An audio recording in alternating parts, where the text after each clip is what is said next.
నమస్తే, welcome to my channel Nagendra Vepuri. ఈరోజు థంబ్నెయిల్లో సూచించినట్లుగా మనం చెప్పుకోబోయే అంశం Andhra Pradesh deputy chief minister Pawan Kalyan యొక్క ఇమేజ్ గురించి. కేవలం ఒక రాష్ట్రంలో జనసేన అనే పార్టీని పెట్టిన వ్యక్తి ఈరోజు ఎవరికి అందనంత ఎత్తులో జాతీయ స్థాయిలో ఒక పార్టీగా గుర్తింపు తెచ్చుకునే ప్రయత్నం చేస్తూ అందులో ముందుకు దూసుకెళ్ళిపోవడం జరుగుతుంది. ఆయన విమర్శించే వాళ్ళు చాలామంది ఉన్నారు. నిరాధారమైన విమర్శలే ఆయన నిచ్చెన మెట్లుగా ఉపయోగించుకుని పైకి చేరిపోతున్నారు. ఈరోజు ఢిల్లీలో ఆయన జనసేన పార్టీ కార్యకర్తలతో నిర్వహిస్తున్న కార్యక్రమం అందరి యొక్క దృష్టిని ఆకర్షిస్తుంది. ఈ రాజకీయాల్లో విమర్శలు ప్రతి నాయకుడికి ఎదురయ్యేవే, కానీ ఒక నాయకుడిని వ్యక్తిగతంగా, సిద్ధాంతపరంగా, ప్రాంతీయంగా ఇలా అన్ని వైపుల నుండి టార్గెట్ చేసిన ఆ విమర్శలనే తన ఎదుగుదలకు నిచ్చెనలుగా మార్చుకున్న సరికొత్త రాజకీయ శైలి జనసేన అని పవన్ కళ్యాణ్ సొంతం. విమర్శించని పార్టీ లేదు, కులం లేదు, ప్రాంతం లేదు. అయినా సరే ఆ పనికిమాలిన విమర్శలే ప్రజల్లో జనసేన యొక్క బలాన్ని మరింత పటిష్టం చేస్తున్నాయనేది ఈనాటి నిజం. సాధారణంగా ఏ రాజకీయ నాయకుడినైనా ఇంత స్థాయిలో నిరాధారమైన విమర్శలతో వ్యక్తిత్వ హననం చేయలేదు ఎవరు.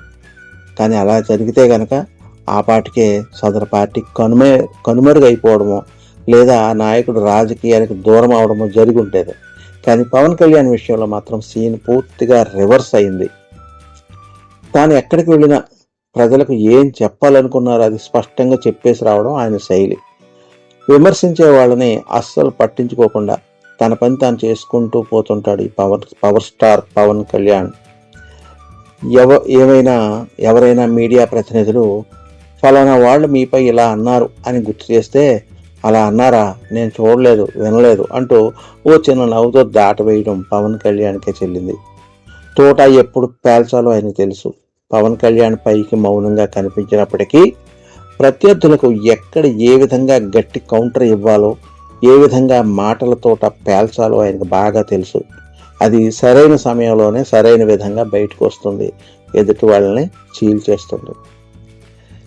ఇక ప్రస్తుతం పవన్ కళ్యాణ్ విషయంలో విమర్శకుల తీరు ఎలా తయారైందంటే, ఆయన ఏం మాట్లాడినా విమర్శే, ఆయన ఏ పని చేసినా విమర్శే. పార్టీలో ఎవరికైనా పదవి ఇచ్చినా తొలగించినా కూడా విమర్శే. ఆయన నిల్చున్నా కూర్చున్నా ఎవరితో నేను మాట్లాడినా ప్రతి దానికి విమర్శలు వెతకడమే ప్రత్యర్థుల పనిగా మారింది. దీంతో ప్రత్యర్థుల విమర్శలకు బలం లేకుండా పోయింది, ప్రజలకు అర్థమైపోయింది.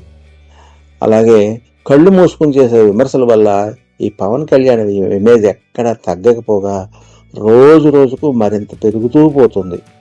పవన్ని రాజకీయంగా ఎదుర్కొనే సత్తా లేక వ్యక్తిగత దోషణలకు దిగుతున్న వారే ప్రజల దృష్టిలో చులకనవుతున్నారు. నిరాధారమైన ఆరోపణల విమర్శల్ని నిచ్చెనగా మార్చుకుని తనదైన శైలిలో పవన్ కళ్యాణ్ తన రాజకీయాల్లో పైకి ఎదిగిపోతూ ఉండటం అనేది విశేషం. ఎదుటివారు అసత్య ఆరోపణలు, కించపరిచే మాటలు ఎన్ని మాట్లాడుతున్నా పవన్ కళ్యాణ్ మౌనంగా ఉండొచ్చు, కానీ ఆయన వెనక ఉన్న కొండంత బలమైన అభిమానులు, కార్యకర్తలు మాత్రం చూస్తూ ఊరుకోరు. జన సైనికులు, వీర మహిళలు తమదైన శైలిలో ఎదుటి వాళ్ళని ప్రతిఘటించి పవన్ కళ్యాణ్కి అండగా నిలబడటం అనేది ఎంతో అభినందించదగ్గ విషయం. తన నాయకుడు నిప్పులాంటి మనిషి, నిజాయితీ పరుడు అని దానం చేయడంలో ఎముకల్లేని చెయ్యని వారి గట్టి నమ్మకం. ఈ విషయాన్ని పరోక్షంగా ప్రతిపక్ష నాయకులు కూడా ఒప్పుకుంటారు. ఈ గుణాలే పవన్ ఆరాధించేలా చేస్తున్నాయి. పవన్ కళ్యాణ్ ఇమేజ్ని ప్రజల్లో డ్యామేజ్ చేయాలనే కుట్రతోనే ప్రత్యర్థులు ముప్పేట దాడికి దిగుతున్నారు అని ప్రజలు అర్థం చేసుకున్నారు.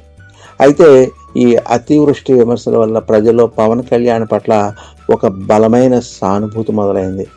ఒక మంచి నాయకుడిని కావాలనే టార్గెట్ చేస్తున్నారనే భావన సామాన్యుల్లో బలంగా నాటుకుపోయింది.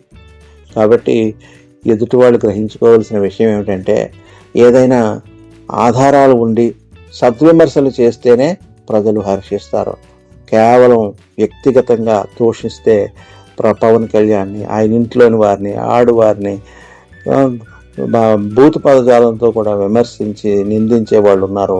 అటువంటి వాళ్ళకి ప్రజలు ఇప్పటికే బుద్ధి చెప్పి ఉన్నారు. ఇక ముందు కూడా అలాగే జరుగుతూ ఉంది. పవన్ కళ్యాణ్ అంటే ఈరోజు సామాన్యుడు కాదు. డిప్యూటీ చీఫ్ మినిస్టర్గా కూడా ఆయన చేస్తున్న కార్యక్రమాలు దేశం దృష్టిని ఆకర్షిస్తున్నాయి. ఆయన ఆంధ్రప్రదేశ్కి మాత్రమే పరిమితం కాదు. పక్కన మహారాష్ట్రకు వెళ్ళినా, కర్ణాటక వెళ్ళినా, తమిళనాడుకి వెళ్ళినా, ఉత్తర భారతదేశానికి వెళ్ళినా ఆయనకి జేజేలు చెప్పే జనం చాలామంది ఉన్నారు. ఆయన అభిమానులు చాలామంది ఏర్పడ్డారు. అందుకే ఈరోజు ఢిల్లీలో ఆయన నిర్వహిస్తున్న ఈ కార్యక్రమం దిగ్విజయం అవ్వాలని, ఆయన కీర్తి మరింత వ్యాపించాలని, జనసేన అనేది ప్రాంతీయ పార్టీ కాక జాతీయ పార్టీగా ఎదగాలని, విజయవంతంగా ఉండాలని ఆశిస్తూ కోరుకుంటూ ఇది ఇంతటితో ముగిస్తున్నా. ఇది మీకు నచ్చినట్లయితే లైక్ చేయండి, కామెంట్ చేయండి, అలాగే మీ ఫ్రెండ్స్కి కూడా షేర్ చేయండి. ఇంతవరకు మీరు నా ఛానల్కి సబ్స్క్రైబ్ చేసుకుని ఉండకపోతే వెంటనే సబ్స్క్రైబ్ చేసుకోండి. ధన్యవాదాలతో మీ నాగేంద్ర వేపూరి.